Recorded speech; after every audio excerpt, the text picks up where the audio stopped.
7 out of every 10 mothers worldwide suffers from what's called postpartum depression, right? So unfortunately, I was a statistic. Okay. So I suffered from postpartum depression. And one of the things about postpartum depression, it even attacks doctors who you would think know better. And it's until someone actually shines a mirror at you, or like you just think there's something wrong with you.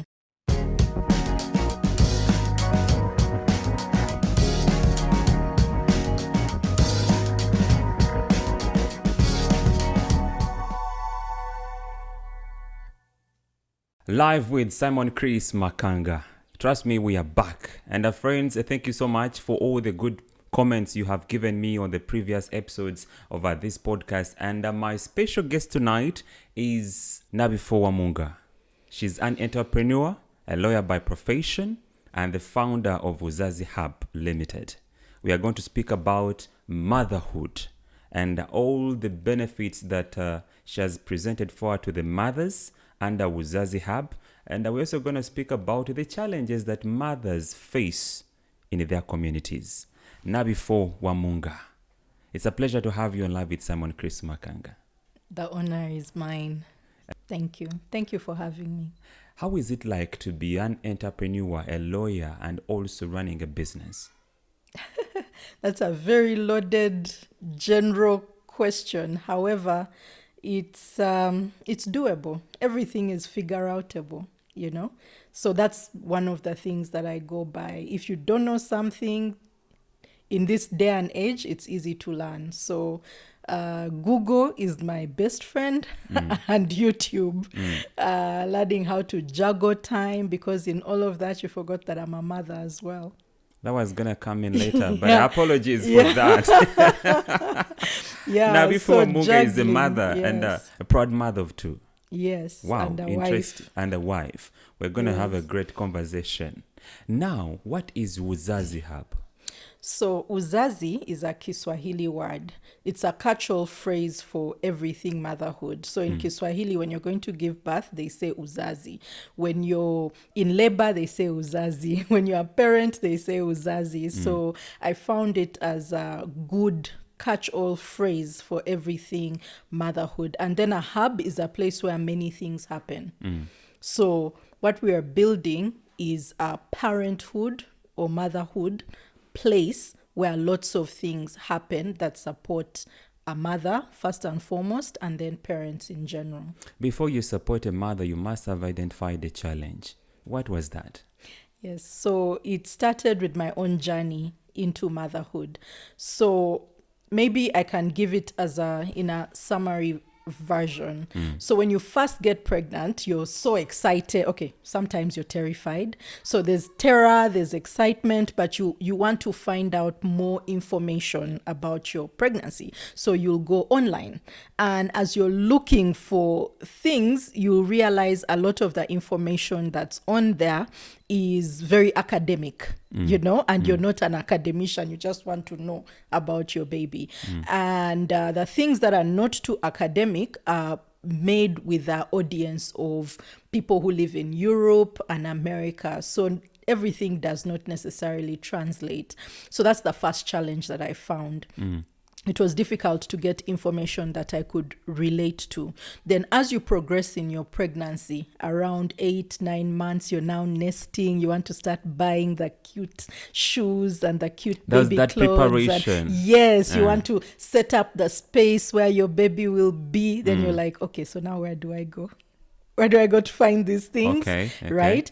So then I noticed at that time, what I thought was a lack of products. Through time, I realized that products are there, but it's you to dedicate time to search. Find them. Yes.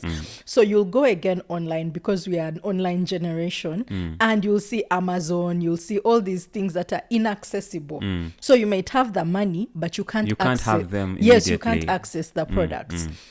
So that's a challenge at around 8 months. After you give birth, that's when now you realize, oh my God, I thought this was the end of the line. The journey is just beginning. So you need help, postpartum help from mental health, because you've been like this, your hormones have now dropped and it comes with certain challenges. You're not sleeping, you're up with the baby 24/7. You're trying to figure it all out. You're just like a deer caught in headlights. Where do you go? Right? So then you try your parents, your family, they're all booked and busy. They don't have time for you. Gone are the days. I think our parents were the last generation who had full-time assistance for free. True. Your auntie would come and live with you for 2 years or whatever. Now those people, if they are not in the garden digging, they're in the market selling their products, or they're in the boardroom. Yes. So they don't have time for you. You're lucky if you get even a week. So you're alone in your movie. When you call them, it's like you're disrupting Surprisingly, them. what you're talking about right now is really happening in our community. Yes, this is. I found out late. For me, it was a baptism by fire. I didn't know. You think because motherhood has been around since forever, these problems have been solved. But this is a modern age problem. True. And we are the first. Truly, modern, we are phasing out the traditional way of doing things, because even the village mom, she doesn't have the support that she would have, because her people are looking for money. They need to put food on the table. So you realize you lack community, you lack someone to give you that confidence in your journey. You need finance to keep going to the hospital to ask for help, basic things. How do I bathe my baby? How do I breastfeed my baby? So I noticed there's that lack of content. If you do find it, again, you're not the target audience as an African parent or mother. It will be a Muzungu telling you Muzungu things, and it doesn't always... You're lucky if the situation translates, but it doesn't always translate. So there's that content gap. And then finally, as your baby is growing and maturing, where do you go for advice? Where are your people? Where are they? Most people go here to the internet. And the internet is not yet your friend. As Africans, we are just discovering the internet and putting our content on there. In a nutshell, that is Uzazi.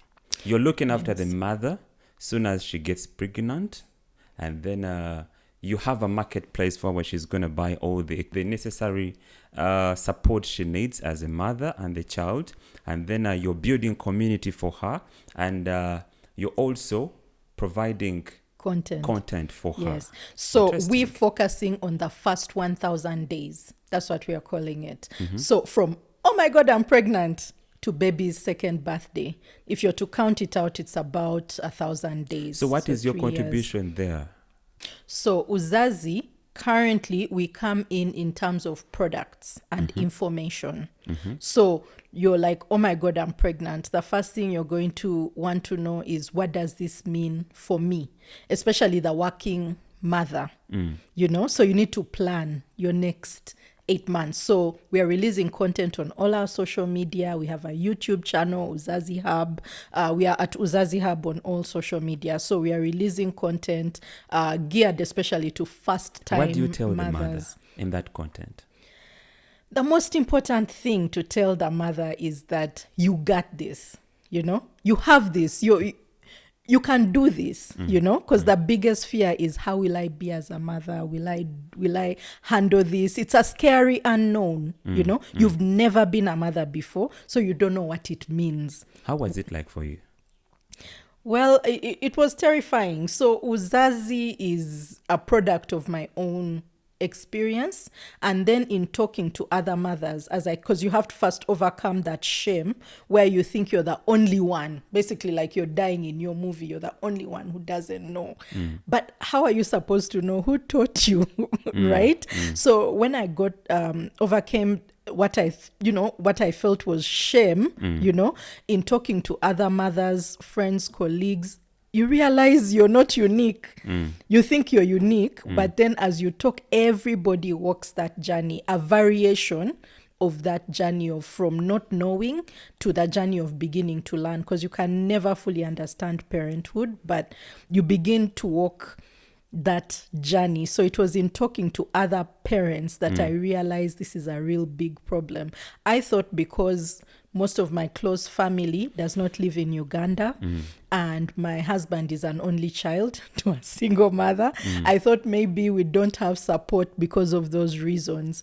But when you talk to people, it's the same thing. I'm curious to understand, as a lawyer, an entrepreneur, and also founder of Uzazi Hub, what motivates you to do all of those things? And a mother, and a wife.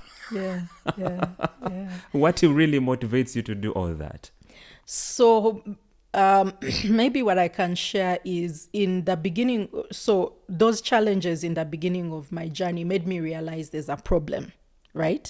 In talking to other people, I realized this thing is actually huge, you know? Then unfortunately for me, and what I can say is 7 out of every 9 mothers suffer. So 7 out of every 10 mothers worldwide suffers from what's called postpartum depression, right? So unfortunately, I was a statistic. Okay. So I suffered from postpartum depression. And one of the things about postpartum depression, it even attacks doctors who you would think know better. And it's until someone actually shines a mirror at you, or like you just think there's something wrong with you, right? As most mental health challenges are, you don't know you have a problem. True. Yeah, you feel something is off, but you don't know what You can't realize what exactly it is. Exactly. So it was through that process, as I was coming out of the depths of that darkness, that I through doing research, I realized this is actually even bigger, you know, and mental health. So at the core of everything we are looking at the mental health of the mother. If the mother knows she's taken care of, she knows she can find what she needs, she knows, you know, we also have a directory of specialists.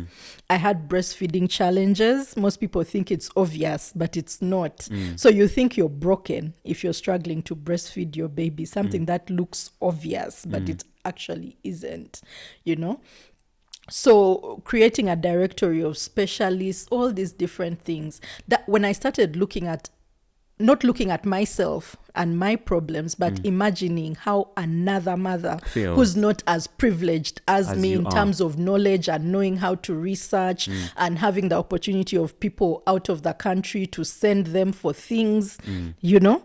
So when I thought about this other mother, you know, that's when I was like, I can do something for that to change the status quo. I like how you're thinking, and the reality is that is a very dangerous space that most women end up to, and others, actually most of them, end up going to what they call self-neglect. Yes, they even commit suicide. One of the, on the extreme end, postpartum depression is how can I put it? It's like a scale from 0 to 10. So there are those who have mild, you know, where you're just crying all the time and you don't understand what's happening to you, to extreme where you think of harming yourself or even your baby. Because in your broken mind, you think everything was fine until I pushed out this thing. This thing has changed, you know, this thing being the baby has changed everything. So let me get rid of it. And I don't want to live anymore. So let me also kill myself. We are losing mothers every year. Wow. And you hear these stories of the baby was found in the toilet. You know, this woman threw her baby in the rubbish bin and acted like nothing happened. And we are so quick to judge the mother because we don't even have that what education. Exactly, how did she get there? Yes, it could be untreated postpartum depression, and it's curable.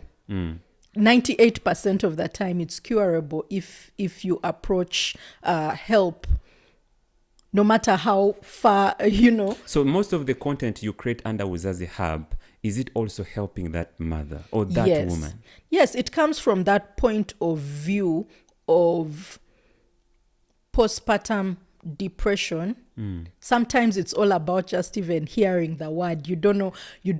It's like how when you're sick and you have these symptoms and you don't know what's happening. After you go to the doctor and the doctor says, oh, this is malaria, there's a way in which you feel better just knowing that at least there's a name to this thing that I'm can feeling. Be treated. Yes, and you can Google and do your research on how to speed up the care. So just in knowing that word, it's life-changing, So speaking about postpartum depression, speaking about mental health, speaking about self-care, speaking about the changes that happen, and sort of breaking this unknown for especially first-time mothers. We are trying to change the narrative and give you some information such that it's no longer this vague, unknown thing, That is scary. Yes, that is scary. I'm going to be a mother. Will I be a good mother? First of all, the fact that you're wondering if you'll be a good mother is one of the signs that you are. You need help. No, it's one of the signs that you are going to be a good mother because you're worried. So you're going to do research, right? But if you're like, I can hack this, then there's a problem, because it's something you've never done before. Yes. So worrying is a sign that you're going to get help. Yes, because you're now going to take time to figure it out. True. And you'll definitely be. So what kind of mothers are you helping? We are Is helping it this uptown, or you also go downtown and look at that mother who, I may say the haves and have-nots? That's a very good question. So originally, my idea of Uzazi Hub came from an NGO perspective. However, this was during COVID period. So even accessing other human beings was very difficult outside of your household, right? So the idea evolved. And because we are now a business, and the definition of a business is a profit-making entity, you have to, at the end of the day, pay the bills. So for right now, our products are not free. You have to buy. But our content is 100% free. And joining the community is 100% free. And we do have a strong emphasis on what we call social community investment, not responsibility. Because CSR is one time and you walk away. You just go take pads and you walk away. But if it's an investment, then you're going to care that it grows and, becomes something big. So we do take time to do things, yes. So how are people reacting to your services and the products? We are getting very positive feedback. Even what you would consider negative is more like critical. Like, have you thought of this? This is good, but have you thought of this, right? So we are getting mostly positive or add-on information. And moms are always excited to learn that something like us exists. Because as I said, in that journey in the beginning, you think you're alone. You think you're the only one, and yet the reason you're here is because you came from a mother. True. But when it's a human condition, when you're going through something, you think you're the only one on this earth who has ever gone through it. So there's a certain relief in realizing you're not alone, your situation is not unique, and there's help. Help exists. I heard you talk about community and how important it is for a mother to have community. Back in the day, I think for Africans up until maybe our generation, you grew up, they say it takes a village to raise a child. It also takes a village to raise a mother. Because most of these things you don't know. Your baby gets a rash, you don't even know what to do. But if you have a mom who it's just a phone call. This is happening, what should I do? They'll say, oh no, just try, this product, or try this. If it doesn't work out, check this doctor, So it's that ability to have a conversation with someone who has either gone through what you're going through or is in the same boat as you. So how do people find that community? Or how do they form community under Uzazi? So under Uzazi, we have currently through our social media platforms, people can reach us. That's Facebook, Instagram, Twitter. We are on all the major platforms. Then we have a WhatsApp group where you can just let us know. You send your number and then we invite you to the group. Then we also have physical meetups. We have like events where we can bring a gynecologist and then you ask all those questions, you know, in at liberty, a midwife, you know. So through connecting with us, we can give you the information. We're having this event, we're having that event. Come join in. And as we grow, we hope to have an online platform. We are still testing this out, so it's not yet out in the public, but where you can log in and share, you know, picture something loosely like a Facebook, but for mothers. So that's where we hope to be in the next couple of months. How is it like to be a mother? That's a very difficult question to answer. How is it like to be a mother? Maybe in my own personal experience, it's both terrifying and awesome at the same time. And it's becoming a mother is what has shown me that there's no black or white in everything, because you can both be excited to have your baby and pissed, you know, off that your baby is not sleeping. So both can be right in the same breath. You can be extremely tired and extremely happy. And is there a difference between a mother and a wife? I'll speak to myself, my own experience. So being a wife, it depends whether you have children or not. It's just you and your husband, right? So everything you're just thinking about you and your husband. Then when you add on becoming a mother, it's an extra layer of depth. So now you not only have to balance your core relationship, which is you and your partner, but then also your kids. Okay. So it just enriches you as a human being. That's what I can say. You become, because I know a lot of people have this thing of, you're not yet a mother, why aren't you a mother, you know? But I think all they're trying to say is that it's good for personal development and growth, you know? If you just as a wife, you could do anything carelessly. When you now have children, you cannot just leave cups there. You cannot just, you know, you become more, hopefully you become more organized and more focused, and you now have to get real. What do I want in this life, and what do I want for my kids? It's no longer just me and my husband. It's now the family unit, which is the foundational level of society. When you speak about motherhood, and I would like to tap into your experience, what could be the best contribution that you would expect from a man or a husband? Support. Mothers who survive, especially through that postpartum depression, even through difficult pregnancies, it's the support from the partner. You know, this is your intimate person, your person who has... What kind of support? So, for example, I had a very difficult first pregnancy. I was in hospital for the whole 4th month of my pregnancy. I had a complication and they were struggling to figure out what it was.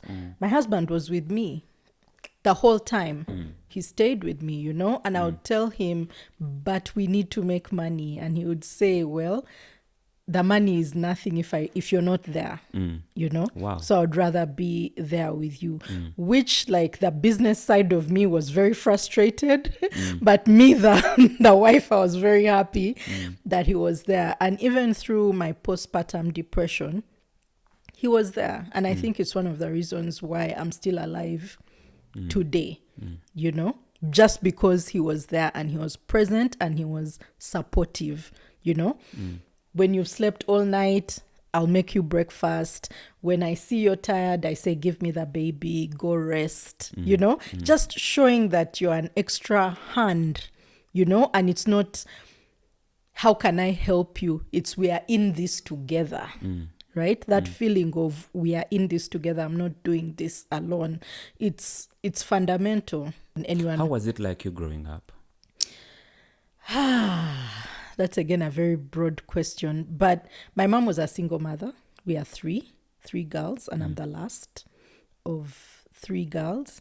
So it was, at the times when it was challenging, I did not know because I was too young to know. It's only when you now start visiting people that you realize, oh, we actually don't have a dining table, for example, you know, or that's when it now begins, oh, we actually don't have a TV, you know.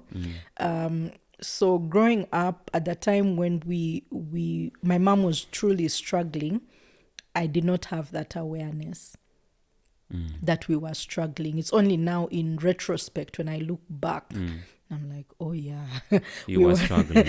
We were struggling. And my mom, very hardworking.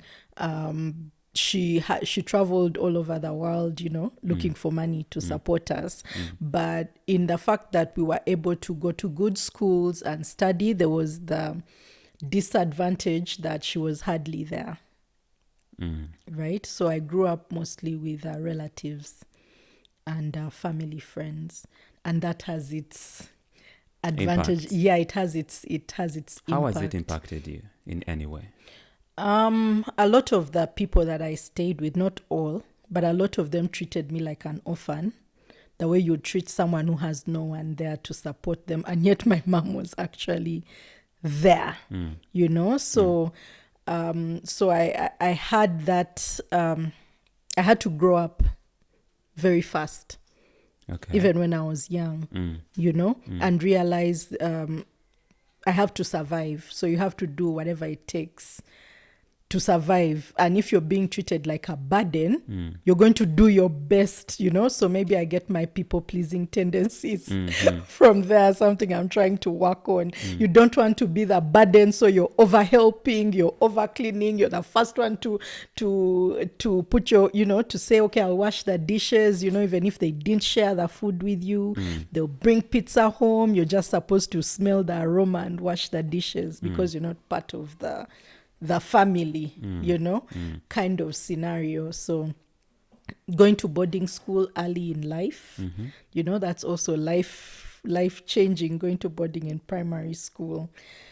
Yeah, that was also another trial by fire where you just have to quickly roll with the punches or you get left out. So until I became a mother, that's when I realized you can both hate the fact that you were taken to boarding school early, or you had to grow up with relatives and friends who treated you like less than human, and also appreciate at the same time. You can hate it, but you can also appreciate in the same breath how it's one of the reasons why you are where you are. And see the today. silver lining out of it. Exactly. So it made it more clear that two things can be true. Two opposing things can be true, and that's okay. Would you subject yourself to any confirmation that largely contributed to who you are today? Most definitely. I think I was very, for lack of a better word, I was very arrogant. I remember as a kid, I used to get a lot of wiseacre, like I used to get told a lot that I'm a wiseacre, right? So I guess I had wiseacre. I'm still a wiseacre, but maybe now to a narrow, to a humble extent. My honest definition of a wiseacre is a person who knows what he or she wants, because that's a hard nut to crack.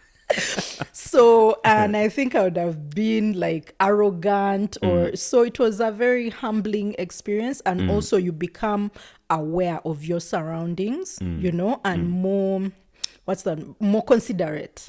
How do you end up a lawyer and practicing law for over 10 years? Hello? Yes. So, at A-level, I did physics, chemistry, biology. And I thought I was going to be a doctor, right? And I got into pre-med in a university in the US. But very quickly I realized maybe I just like watching Grey's Anatomy, but it's not for me, you know? So quickly I realized that, and I had to take a step back. And then I just looked at, I literally looked at a prospectus of another university, and I just picked. I was like, I bet you I could be a good lawyer, and the rest is history. Just like that. And because everybody was against it, it made me want it even more. To prove them wrong. Yes. I have this thing of I'm working on it. Like I have to prove You people sound like wrong. there is fire burning in you. Do you feel it? Maybe because it's always there, I don't know the difference of if it wasn't there. And what keeps it burning? I don't know. I think that's a really difficult question to answer. But I think all of us are put on this earth for a reason. So the sooner you find out what your reason is, the sooner you get to that fire burning, passionate, So when I was actively practicing as a lawyer, I wanted to help. I wanted to help people. And that really, okay, this is totally out of curiosity. You seem to have been born with a silver spoon in your mouth. Given the fact that you went through hardship and your self-motivation got you where you are. But something that doesn't sit so well with me. You have all the privileges, given the fact that your mother, she has traveled the world to make sure that you get food on the table and has expanded her hand to collect something good for you. So meaning you have all the privileges to do something better than what you do. Yes. And I'm curious to understand why. So, yeah, I mean, I do acknowledge that I am privileged, in the sense that there are people who have less than, but there are also people who have more than. So it's one of those things where depending on which parameter you use to compare yourself. But as I said earlier, my mom was a struggling single mother of 3 children, and she was the first to make it out of the village in her family. So not only was she looking after us, but she was also looking after, an entire generation. And we could have had better, but we didn't because of resources being split to take care of all these other siblings. And it was, so even if, we struggled, I think because my mom is also somebody in her own right, I think she's ahead of, or maybe it goes back to my grandfather. My grandfather was ahead of his time. Unfortunately, he passed away at 92 in 2015. But he was ahead of his time because my mom was like the first graduate, first girl to finish S6 in her village, first to graduate, first in everything. So many things. And people used to always tell him, but why are you supporting a girl? So even to his dying day, he used to always say, look at now, where are all those people who used to laugh at me for making sure my daughter graduated? Where are they now? Look at my mom. So my mom really carried time. Yes, he was really ahead of time. He was, and he was born in 1920 something. Wow. So for him to have, and he gave my mom masculine names, by the way. Both my mom's first name and last name are masculine names. He gave them to her such that on paper she can get to the interview stage. Wow. Then it's up to her. Such a wise gentleman. Her first name, her middle name, her last name, they're all masculine names, but she's a woman, Wow. But because at that time you could not think of women's emancipation, But he went ahead and did that such that she can get through the door, at least on paper alone, and her grades and all that. Then it's up to her to close. Wow. Do you have any regrets? I used to have regrets, but recently I realized that regret is actually a wasted emotion because there's nothing, we can only change the future. We can only do actions today to change the future. It's very difficult almost impossible to go into the past and say, and then you're also using information of today to regret yesterday. Yesterday when you were doing that thing, you didn't know better. Even if we are to take you right now, remove all the knowledge and information you have about this thing that you did badly today, and we take you back there and we ask you to make that decision, you'll make the same exact decision because you don't have any forethought. But now we come into the future, you've gained wisdom, you've realized maybe that person should not have been trusted, or I shouldn't have done that deal, or I shouldn't have done that thing. Now you're using Vision 2020, right? So it's a new realization of mine that regret is actually a wasted emotion. Anyway, So I would do it would be better. so disappointing that a person with the fire burning, there's no space for regrets at There's all. no space. Actually, you're right. That space can be better utilized to do something True. productive. From the conversations I've had with different mothers, I've come to realize that every mother has a story. Yeah. And there is a distinctive change between the girl and the mother. I'm speaking about Nabifo, who was a girl before she became a mother, Yeah. and Nabifo, who is a mother. Yeah. How is that transition? I mean, for me, it was baptism by fire. So, because you think you know it all. You think you've read every single book. You know how to expect, what to expect when you're expecting. You know all the big names. You've watched all the documentaries. And you think you have it locked down, and then life just rocks you and shows you you're completely clueless. This is a practical exercise. It's not theory, This is practice. And one of the main things I can say I've learned is not only the duality, which I spoke about. You can be on both ends of the same spectrum. You can be happy and angry at the same time. You can be happy and sad at the same time. You can hold those two emotions. And that's growth, I think. And then the other is letting go. So when the baby is born, if you choose to breastfeed, you have to now teach yourself how to breastfeed your baby. But then time comes when you have to teach yourself to stop breastfeeding the baby. After all your struggles of teaching your baby how to breastfeed, you now have to struggle stopping to breastfeed. From teaching your baby how to crawl, you now have to stop and teach your baby how to walk. You know? So everything you're like starting, it's a struggle to start, but then there's also a struggle to stop. So there's like that thing of letting go, and then there's your baby always wanting to run to you, hug you. And then there's a time when they are not interested in you at all. And you have to accept that is growth. That's part of life. So it brings in that thing of time for reaping, time for sowing, time for that Bible verse, time for this, time for that. So it makes it very practical. You have to learn to let go. Of course, there are mothers who struggle with that, who still want to be in their kids' lives even when they are 35 and still want to control. But majority of mothers, you learn to let go. You learn that there's a season for everything. You learn that two things can be right.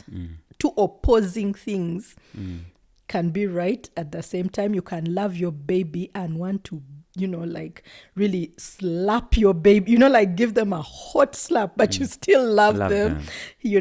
And then you have to think of the repercussions of what that hot slap will do. Is it worth it? Is it, So you also have to now manage your emotions in a better way. You can't just react just because you're angry. You can be angry and be calm at the same time. Wow. So definitely there's a lot of personal development that happens when you have kids.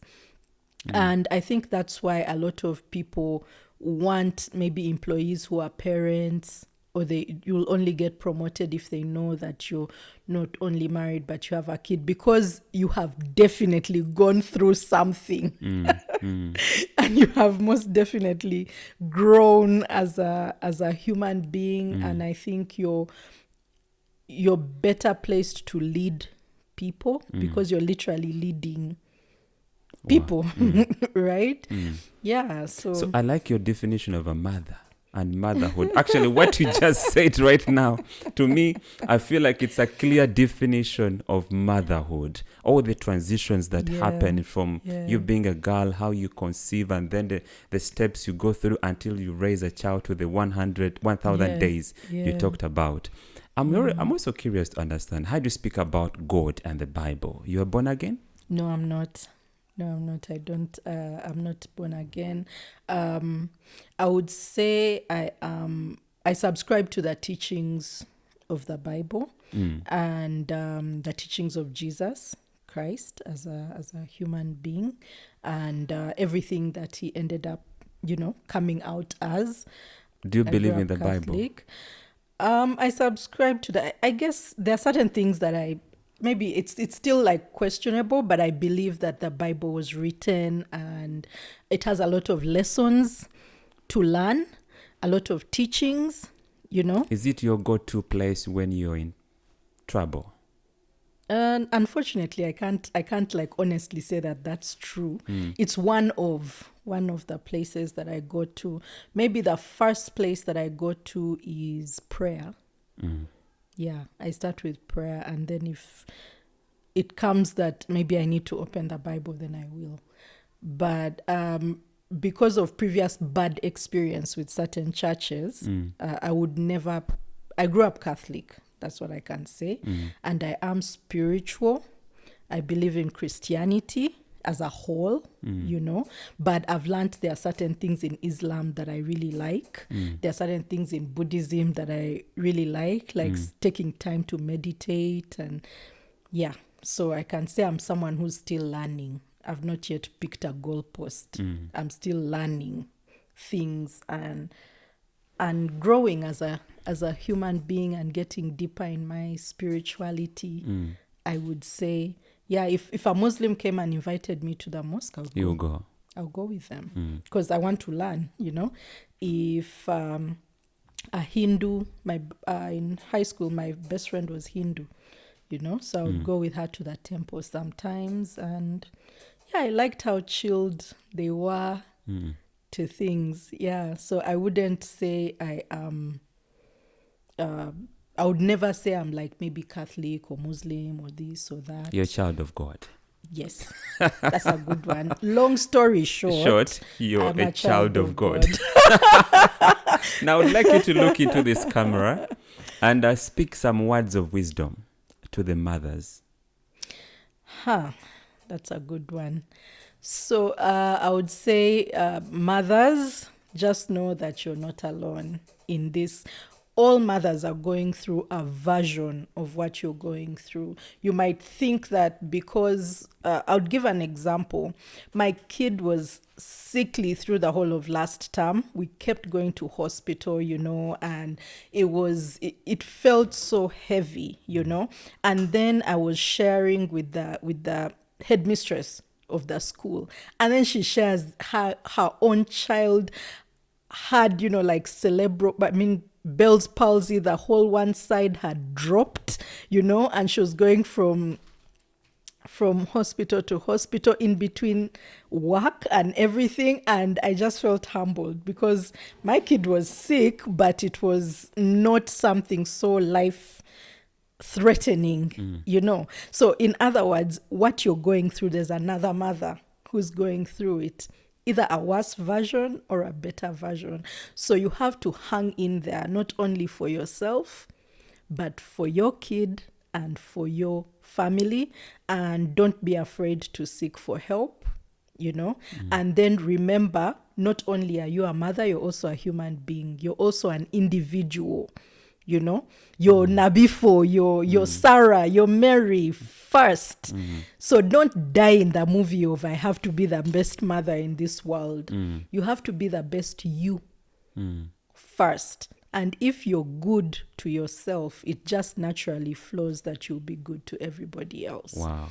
But if you're mean to yourself, people will not tell you, but they can observe you being mean to everybody else. So be good to yourself first. Solve your problems first. And naturally, it will be very easy or easier for you to take care of the people who are closest to you. If you're happy, everybody in your household will be happy. Wow. Yeah. That's a great message. Thank you so much, Nabifo Wamunga, for passing by. And thank you so much for the great conversation that we have had. It's a great message for the mothers, and I'm sure they're going to learn a lot. So where do they find your products? They can find us at uzazihub.com. They can find us on all social media platforms at Uzazi Hub as one word. Uzazi spelled UZAZIHUB. On all social media platforms. We have a location at Global House in Nakawa, and we recently got another location at Bethany Hospital in Luzira. Well, that is it for today's podcast. And thank you so much, Nabifo, for passing by. It's been a great conversation. Thank you so much for inviting me. Indeed. Friends, that is it for Live with Simon Chris Makanga. And go ahead and subscribe, like, and comment. Until another episode for now, it's a bye-bye.